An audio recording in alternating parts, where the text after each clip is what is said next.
오늘은 아타나시오 주교님의 축일입니다. 아타나시오 주교님은 아리우스 이단과 싸우셨는데 예수님이 하느님이십니까?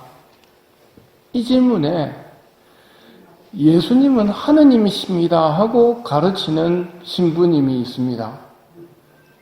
또 다른 신부님은 예수님은 천주 성부께서 처음으로 창조하신 가장 고귀한 분이시다 라고 가르칩니다. 둘 중에 누구 말이 맞을까요? 예수님은 하느님이십니다.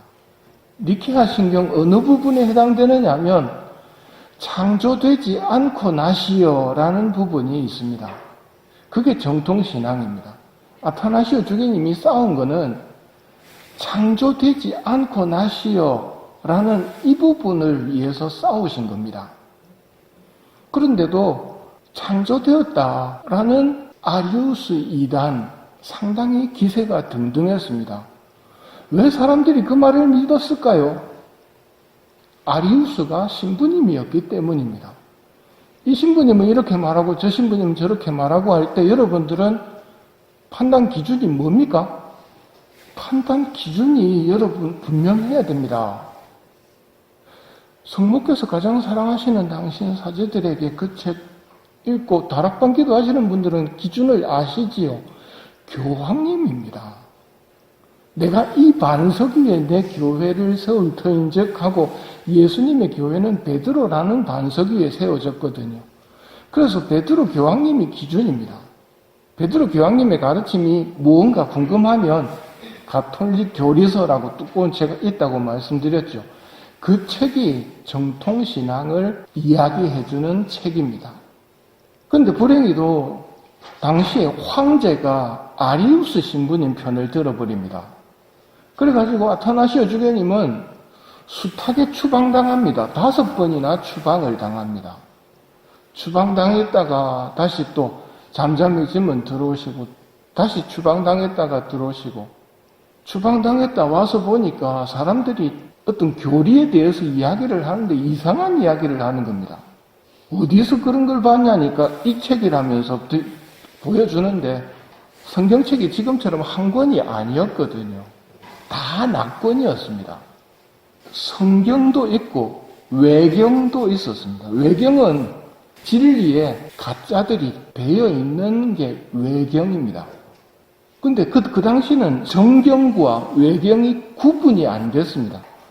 이 책도 있고 저 책도 있고 막 읽다 보면 외경 읽고는 요셉 성인은 뭐 자식이 많았고 뭐 이런 이야기를 해야 됩니다. 어디서 읽었냐고 하면 외경에서 읽은 거거든요. 뭘 느끼셨느냐면 이 정경을 정해야 되겠구나. 외경은 읽으면 안 되거든요. 정경을 처음으로 정하신 분이 아타나시오 주교님입니다. 신약에 복음서도 많았고 편지들도 많았습니다. 바오로서의 편지, 사도들의 편지도 많았는데 그게 전부 진짜는 아니었거든요. 진짜를 구별해내서 이게 진짜다 하고 신약 성경 27권을 정하신 분이 아타나시오 주교님입니다. 27권을 아는 게 중요한 게 아니고 이제 정하신 그 정경을 읽으면서 하느님을 배워가고 알아가야 합니다. 오늘 복음은 요한복음 10장입니다. 유다인들이 예수님을 둘러싸고 언제까지 우리 속을 태울 작정이요? 당신이 메시아라면 분명히 말해주시오 하고 요구를 합니다. 메시아라면 믿으려고 이런 말을 할까요?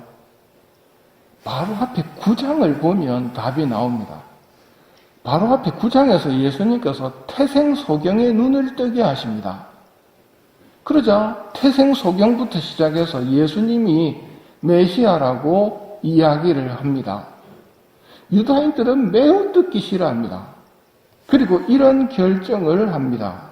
유다인들은 예수님을 메시아라고 고백하면 회당에서 내쫓기로 합의했습니다. 회당에서 내쫓는다는 말은 유다인들에게 파문하고 똑같은 겁니다. 누구를 파문한다고요? 예수님을 메시아라고 고백하면 회당에서 내쫓아버리기로 결정을 합니다. 9장에서 결정을 해놓고 10장에서 지금 뭐라고 물어봅니까?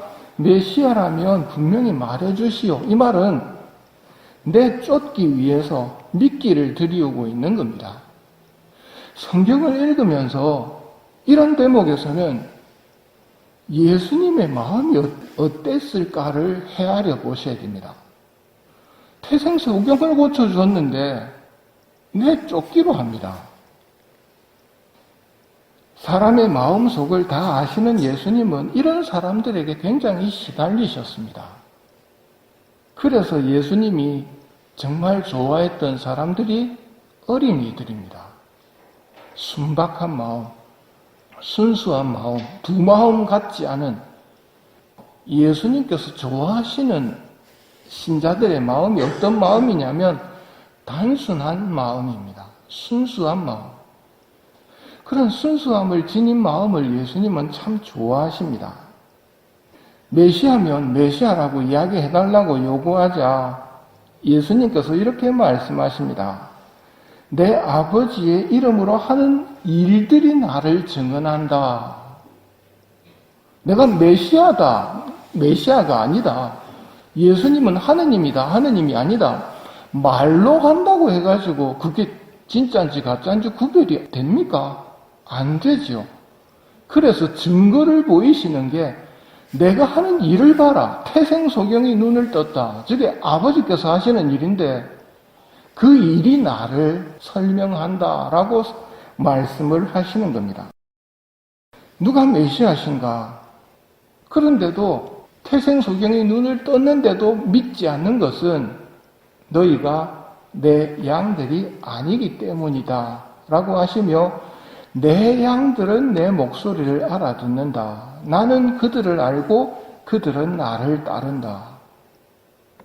그런 사람들에게 예수님이 뭐라고 말씀하시느냐면 아무도 그들을 내 손에서 빼앗아가지 못할 것이다 하고 말씀하십니다.